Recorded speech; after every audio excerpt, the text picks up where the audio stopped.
नाज़रीन, इस वक्त की बड़ी खबर है। इलेक्शन कमीशन ने ज़िमनी इंतखाबात का ऐलान कर दिया है। मध्य प्रदेश समेत 56 सीटों पर चुनाव होंगे। 3 नवंबर को इंतखाबात होंगे और 10 नवंबर को नताइज का ऐलान किया जाएगा। इसके अलावा आसाम, केरल, तमिलनाडु और मगरबी बंगाल में ज़िमनी इंतखाबात नहीं होंगे, ये ऐलान कर दिया गया है। आपको बता दें कि इलेक्शन कमीशन ने ऐलान किया है कि ज़िमनी इंतखाबात मध्य प्रदेश समेत 56 सीटों पर होंगे। 3 नवंबर को इंतखाबात होंगे और 10 नवंबर को नताइज का ऐलान किया जाएगा। तो बड़ी खबर है, आसाम, केरल, तमिलनाडु और मगरबी बंगाल में ज़िमनी इंतखाबात नहीं होंगे। मध्य प्रदेश समेत 56 सीटों पर चुनाव होंगे।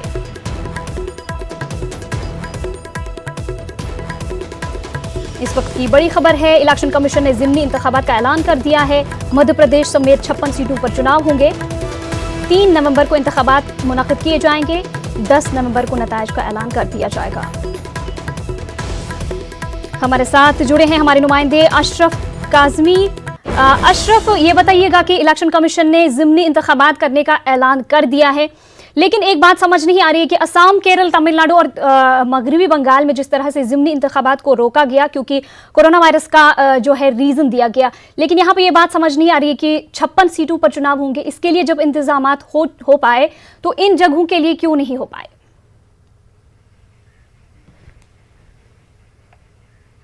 देखिए, इसके लिए जो राज्य सरकारें हैं वो तैयार नहीं है कहीं ना कहीं, क्योंकि ये जो उपचुनाव की तारीखों का आज ऐलान हुआ है, ये 4 दिन पहले भी हो सकता था। ये वही राज्य हैं जिन लोगों ने आपत्तियां दर्ज कराई थी कि कहा था कि वो कोरोना काल के दौरान कोरोना की वजह से और दूसरे जो लोकल इनके स्थानीय मुद्दे हैं उसकी वजह से अभी चुनाव कराने की परिस्थिति में नहीं है।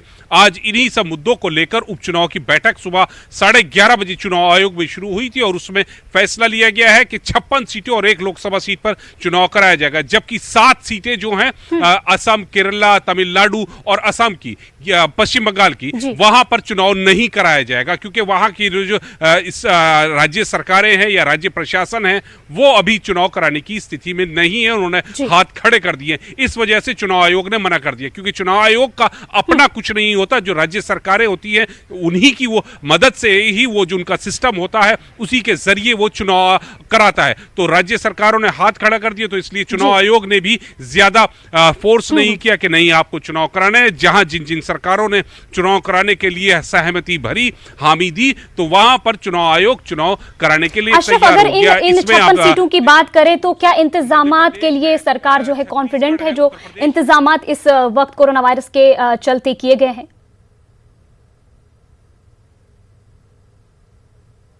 बिल्कुल, चुनाव आयोग की बातचीत हुई है और राज्य सरकारों से ये घोषणा करने से पहले उन्होंने कल लंबी बैठकें की हैं और आज जो हुई है वो अंतिम दौर की समीक्षा बैठक थी, जिसमें ये फैसला लिया गया है कि राज्य सरकारें और चुनाव आयोग उन सभी तैयारियों से संतुष्ट है जो उन्होंने चुनाव के लिए करानी, क्योंकि कोरोना चल रहा है तो ये पहले ही एक बड़ी चुनौती है देश में सबके सामने, और इसमें निष्पक्ष चुनाव कराना चुनाव आयोग के लिए और बड़ी चुनौती है। तो उसमें से कैसे निपटा जाएगा, इसकी भी तैयारी कर ली है। चुनाव आयोग ने दिशा निर्देश जारी कर दिए हैं कि चुनाव के दौरान जो उम्मीदवार मैदान में होंगे वो कैसे प्रचार करेंगे, किस तरह से उनको आगे जनता के बीच में रहना है।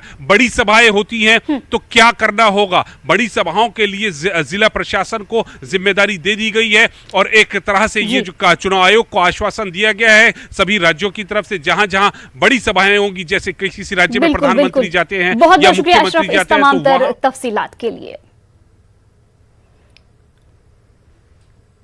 एक और बड़ी खबर है इस वक्त की। एमनेस्टी इंटरनेशनल का हिंदुस्तान में सरगर्मी को रोकने का फैसला किया गया है। हुकूमत पर इंतकामी कार्रवाई का इल्जाम लगाया है। एमनेस्टी इंटरनेशनल ने हिंदुस्तान में अपना काम रोक दिया है। हिंदुस्तान में हुकूक इंसानी से मुताल्लिक कामकाज को रोक दिया गया है। बड़ी खबर है, हिंदुस्तान की कार्रवाई की वजह से एमनेस्टी इंटरनेशनल ने काम रोक दिया है। हुकूमत की इंतकामी कार्रवाई का हुकूमत पर इंतकामी कार्रवाई का इल्जाम लगाया गया है। तो एमनेस्टी इंटरनेशनल का हिंदुस्तान में सरगर्मियों को रोकने का फैसला किया गया है। हिंदुस्तान पर इंतकामी कार्रवाई का इल्जाम लगाया गया है। तो नाज़रीन, एमनेस्टी इंटरनेशनल का हिंदुस्तान में सरगर्मियों को रोकने का फैसला किया गया है। हुकूमत पर इंतकामी कार्रवाई का इल्जाम लगाया गया है। हिंदुस्तान में हुकूक इंसानी से मुताल्लिक कामकाज को एमनेस्टी इंटरनेशनल ने रोक दिया है। तो आगे बढ़ेंगे, कश्मीर से खबर है। जम्मू कश्मीर के जिला अनंतनाग के मरहामा में सिक्योरिटी फोर्सेस और मिलिटेंटों के दरमियान एनकाउंटर हुआ है। एनकाउंटर में मुख्तसर गोलियों का तबादला हुआ और मिलिटेंट फरार होने में कामयाब हुए। वहीं जाए एनकाउंटर से कुछ दूरी पर मिलिटेंटों ने सिक्योरिटी फोर्सेस की एक पार्टी पर हमला किया। सिक्योरिटी फोर्सेस ने पूरे इलाके को मुहासरे में ले लिया और बड़े पैमाने पर तलाशी कार्रवाई जारी है।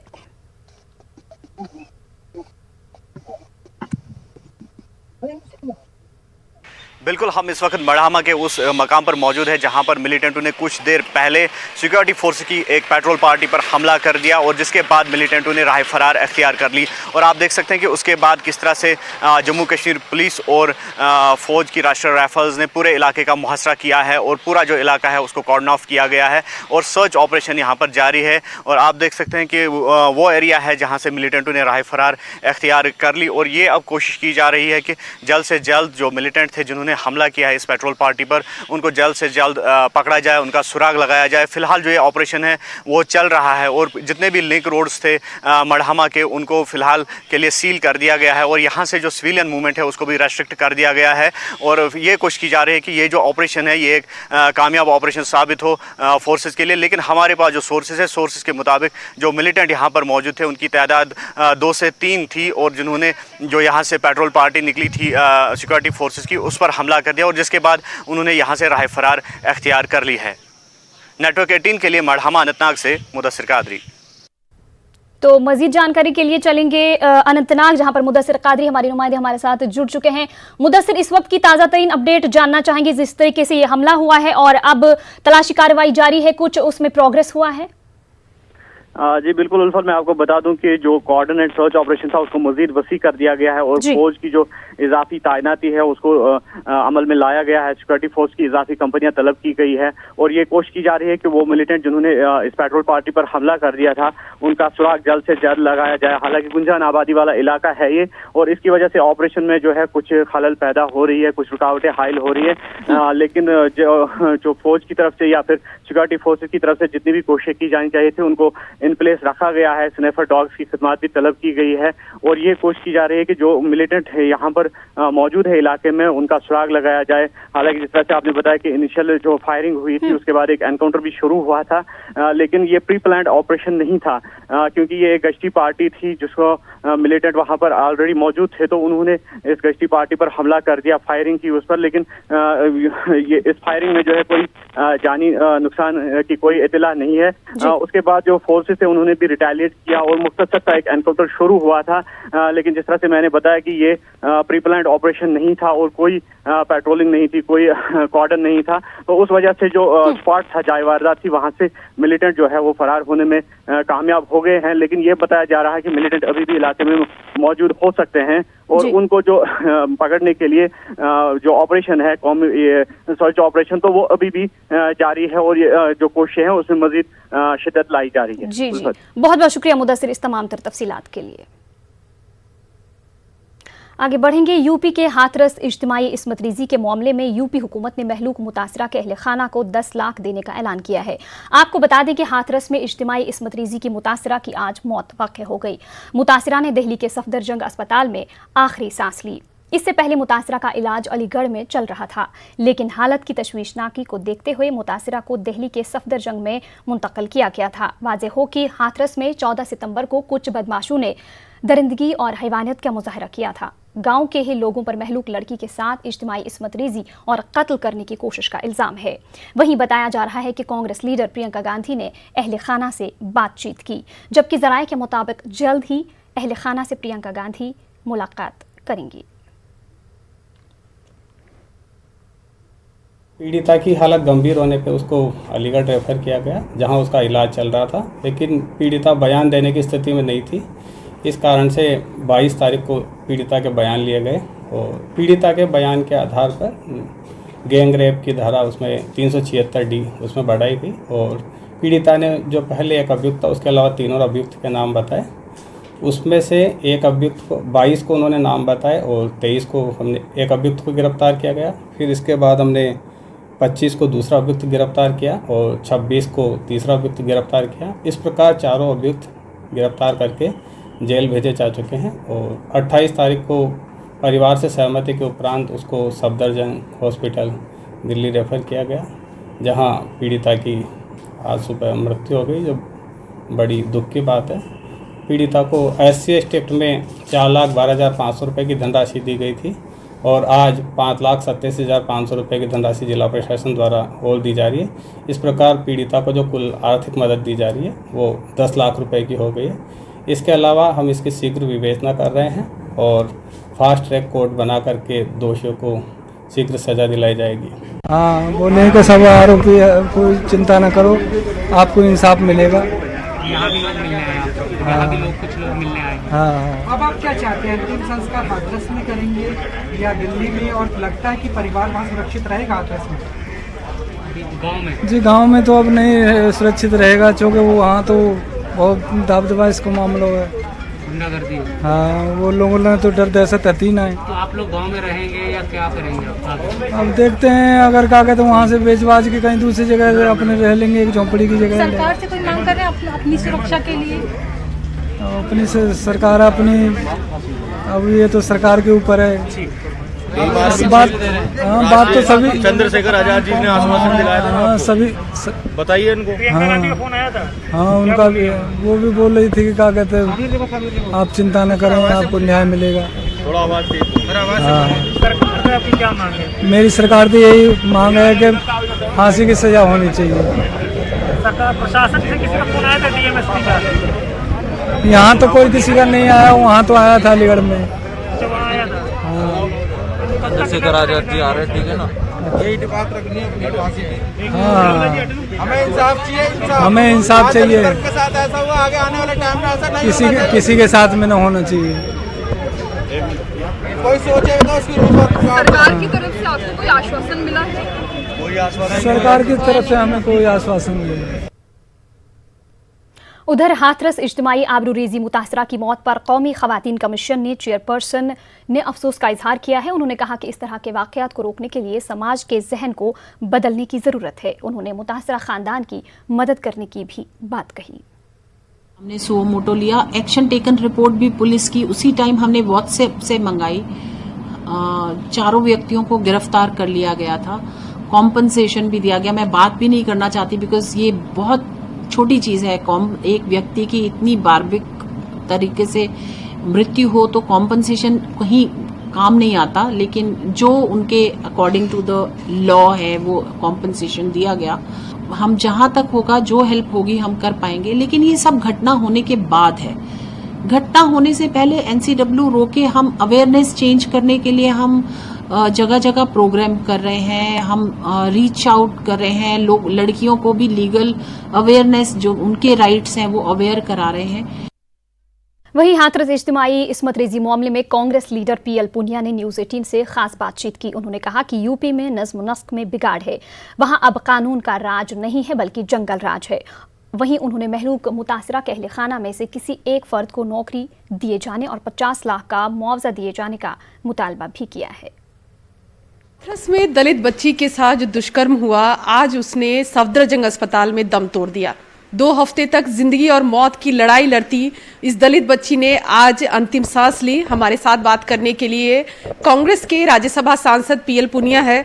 पुनिया जी, आज आखिरकार दम तोड़ दिया उसने, लेकिन सवाल ये कि यूपी में जिस तरह से लगातार इस तरह की घटनाएं हो रही है, क्या उत्तर प्रदेश सरकार, योगी सरकार इस पूरे मामले को लेकर बहुत संवेदनशील है या असंवेदनशील है? देखिए, बड़ा दुखद समाचार आया है।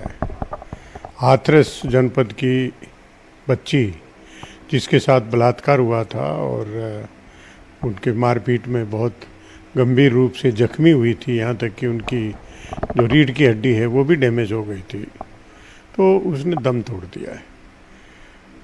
इलाज हुआ मेडिकल कॉलेज अलीगढ़ में, फिर उसके बाद आगरा और सफदरजंग हॉस्पिटल में। उम्मीद ये थी कि अच्छा इलाज अब मिलेगा दिल्ली में और बच्ची ठीक होके अपने घर जाएगी और आगे जो न्याय की जंग है उसमें भागीदारी देगी। लेकिन दुर्भाग्य है कि उनकी मौत हो गई और इस तरह की घटनाएं ये कोई पहली घटना नहीं है।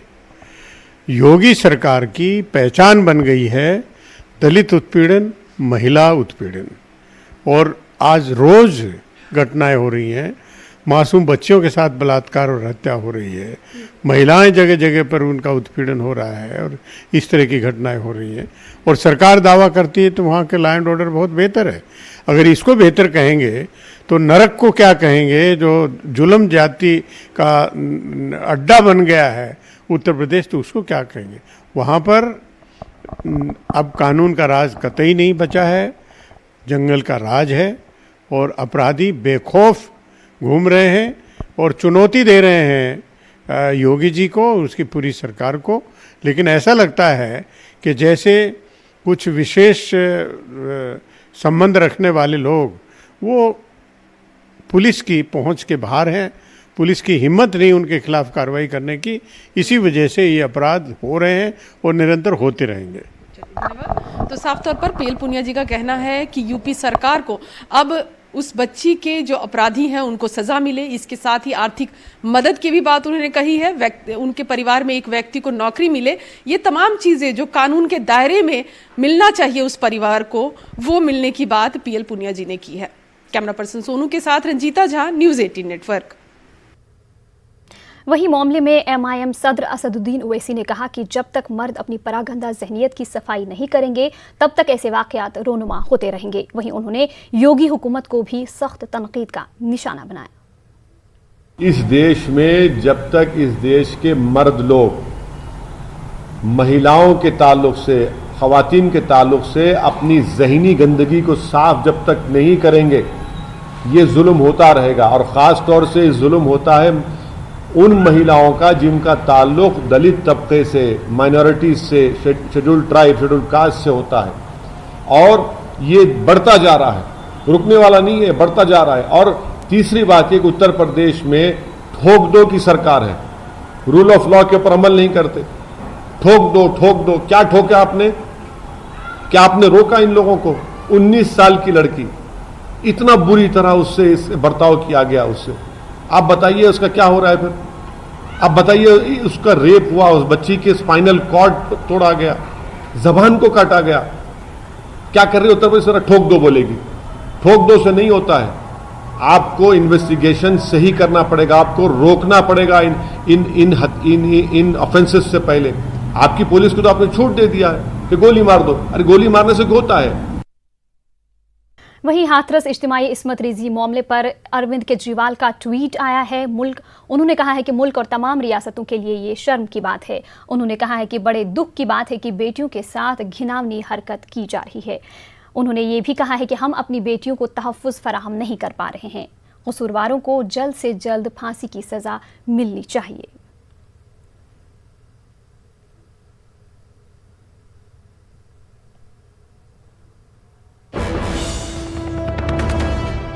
नाजरीन, बड़ी खबर है। अदाकारा पायल घोष की महाराष्ट्र के गवर्नर से मुलाकात हुई है। उन्होंने अनुराग कश्यप पर जिनसी हिरासानी का इल्ज़ाम लगाया है। उन्होंने अनुराग कश्यप के खिलाफ कार्रवाई का मुतालबा भी किया है। आपको बता दें कि पायल घोष के हमरा रामदास अठावले भी मौजूद थे। बड़ी खबर है, अदाकारा पायल घोष की महाराष्ट्र के गवर्नर से मुलाकात हुई है। उन्होंने अनुराग कश्यप पर जिनसी हिरासानी का इल्ज़ाम लगाया है और साथ ही साथ उनके खिलाफ कार्रवाई का मुतालबा भी किया है। पायल घोष के हमरा रामदास अठावले भी मौजूद थे। अहम खबर है, अदाकारा पायल घोष की महाराष्ट्र के गवर्नर से मुलाकात हुई है। उन्होंने अनुराग कश्यप पर जिनसी हिरासानी का इल्ज़ाम लगाया है और साथ ही साथ गवर्नर से अनुराग कश्यप के खिलाफ कार्रवाई का मुतालबा भी किया है। आपको बता दें कि पायल घोष के हमरा रामदास अठावले भी मौजूद थे।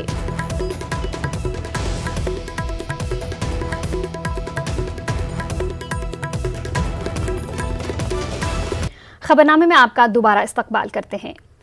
अब इसे मध्य प्रदेश वक्फ बोर्ड की अदम तवज्जुही कहा जाए या हुकूमत की नीयत में खोट। वक्फ बोर्ड की सभी इमलाक को रेवेन्यू और लैंड रिकॉर्ड में सरकारी लिख दिया गया और मध्य प्रदेश वक्फ बोर्ड को पता भी नहीं चला। न्यूज़ 18 उर्दू की खबर के बाद साबिक वजीर आरिफ अकील ने इस सिलसिले में कोशिश शुरू की थी वक्फ बोर्ड के रिकॉर्ड को दुरुस्त किया जाए और वक्फ की जो इमलाक रिकॉर्ड में सरकारी लिख दी गई हैं वो रिकॉर्ड दुरुस्त किया जा सके। इस सिलसिले में सभी महकमों की कई बार मीटिंग भी हुई और इससे पहले कि रिकॉर्ड दुरुस्त होता कि सरकार ही बदल गई। नई सरकार में अब तक महकमे रेवेन्यू और लैंड रिकॉर्ड की 2 बार मीटिंग हो चुकी है, लेकिन वक्फ इमलाक के रिकॉर्ड को दुरुस्त करने की बात ही नहीं की गई।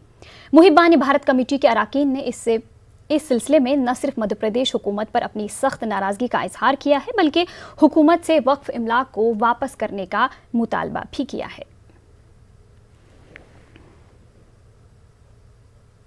मध्य प्रदेश वक्फ बोर्ड की 1-2 ज़मीनें नहीं बल्कि पूरी ज़मीनों को सरकारी रिकॉर्ड में सरकारी लिख दिया गया। वक्फ बोर्ड को खबर नहीं हुई। न्यूज़ 18 की खबर के बाद वक्फ बोर्ड ने कार्रवाई की, लेकिन सरकारें बदलती रहीं, अब तक वो कार्रवाई मुकम्मल नहीं हुई। अब भी जो है मध्य प्रदेश वक्फ बोर्ड की ज़मीनों को रिकॉर्ड में, रेवेन्यू रिकॉर्ड में और लैंड रिकॉर्ड में सरकारी लिखा गया। हमारे साथ कुछ लोग यहाँ पे मौजूद हैं जो इस बात को लेकर एहतजाज कर रहे हैं। आइए उनसे जानते हैं आखिर आप लोग जो है यहाँ पर क्यों ऐसी वजह हुई कि यहाँ पर जमा हुए हैं। हमारी नाराजगी प्रशासन से इस बात की है कि हमारी जो संपत्ति है, जो हमारे बड़े बुजुर्ग देके चले गए हैं, सरकारें बदलती जा रही हैं और हमारी कोई सुनवाई नहीं हो पा रही है, जिसमें बहुत सी संपत्ति तो बेची गई है और बहुत सी संपत्ति को गवर्नमेंट घोषित कर दिए गई है, उसका अभी तक कोई लैंड रिकॉर्ड नहीं मिल पा रहा है। लैंड रिकॉर्ड नहीं मिल रहा है, बहुत सालों से सारी चीज़ें। क्या लग रहा है आप?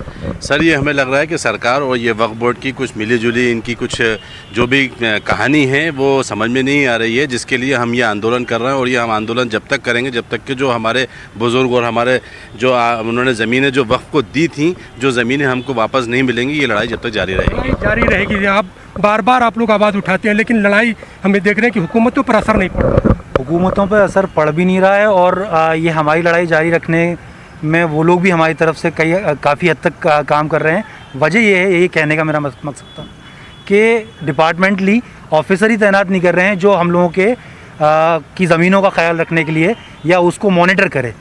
तो इसी आपने कहा कि मॉनिटरिंग की बात है, यहाँ पर वक्फ बोर्ड का इतना बड़ा इदारा जब मौजूद है तो सवाल ये है कि इतनी बड़ी प्रॉपर्टी जहाँ पर 25,000 प्रॉपर्टी को सरकारी लिख दिया गया और इतना बड़ा इदारा सोता रहा। सॉफ्टवेयर बनाया है तो सॉफ्टवेयर में सिर्फ शासकीय और अशासकीय का कॉलम है, तो जो ज़मीनों का रिकॉर्ड नहीं मिला, जिन ज़मीनों की तस्दीक नहीं हो पाई या जो अवैध पाई गई उनको उन्होंने शासकीय डिक्लेयर कर दिया। उसमें बहुत सारी मस्जिदें आ गई, खानकाएँ आ गई, दरगाहें आ गई और ये हमारे पुरखों की छोड़ी हुई ज़मीन जो हम लोगों के लिए थी, हमारे आने वाली नस्लों के लिए थी, उनकी फलाह के लिए थी, उस सारी ज़मीन को शासकीय डिक्लेयर कर दिया गया। मध्य प्रदेश की बात करें, अगर हम राघवगढ़ की बात करें, राजगढ़ की बात करें, खंडवा की बात करें, बुरहानपुर की बात करें, इंदौर की, जबलपुर की, उज्जैन की, ऐसी जगह पर है जहां पर मध्य प्रदेश वक्फ बोर्ड की ज़मीनों पर लोगों ने सरकारी ज़मीन समझते हुए कब्जा भी किया, उसे फ़रोख्त भी कर दिया और मध्य प्रदेश वक्फ बोर्ड के अफसरान सोते रहे हैं। यहाँ पे मुहिब्बान भारत के लोगों ने आवाज़ उठाई है और इनका कहना है कि जब तक जो है मध्य प्रदेश वक्फ बोर्ड की ज़मीनें पूरी की पूरी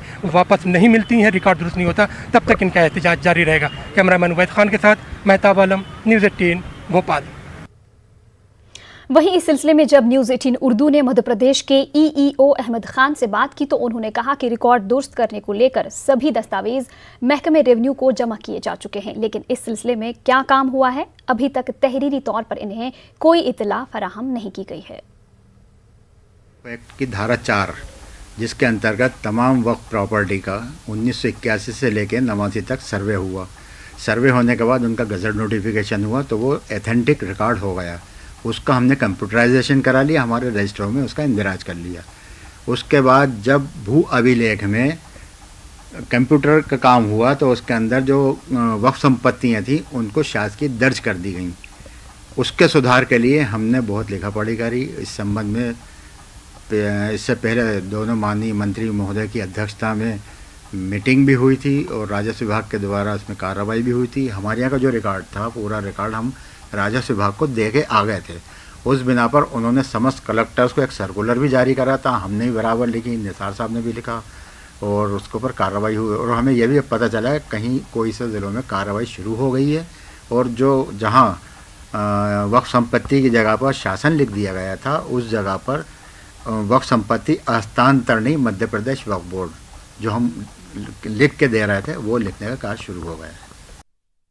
19 सितंबर को एनआईए ने बंगाल से 6 और केरल से 3 नौजवानों को अलकायदा से ताल्लुक रखने के इल्जाम में गिरफ्तार किया था। एनआईए के मुताबिक 37 नौजवानों को गुज़िश्ता साल अलकायदा में शामिल कराया गया था। एनआईए को मजीद लोगों की तलाश है। वहीं इमाम एसोसिएशन के मुताबिक फ़ोन का इस्तेमाल न जानने की वजह से नौजवान तबका शक के दायरे में आ रहे हैं, इसलिए आइमा ने फ़ोन के ताल्लुक से बेदारी मुहिम चलाने का फैसला किया है। इमाम एसोसिएशन ने गिरफ्तार नौजवानों की गैर जानिबदाराना जाँच का मुतालबा करते हुए नौजवानों के बेकसूर साबित होने पर अफसरान के खिलाफ भी इक़दामात का मुतालबा किया। हम हर मस्जिद, आपको पता है, मुर्शिदाबाद में हम मस्जिद में अनाउंस कर रहे हैं जुम्मा के, जो भाई एटलीस्ट जो सिचुएशन सामने आ रहा है, एक ही चीज़ आ रहा है, आपका जो है ये क्या बोलते हैं एंड्रॉयड फ़ोन।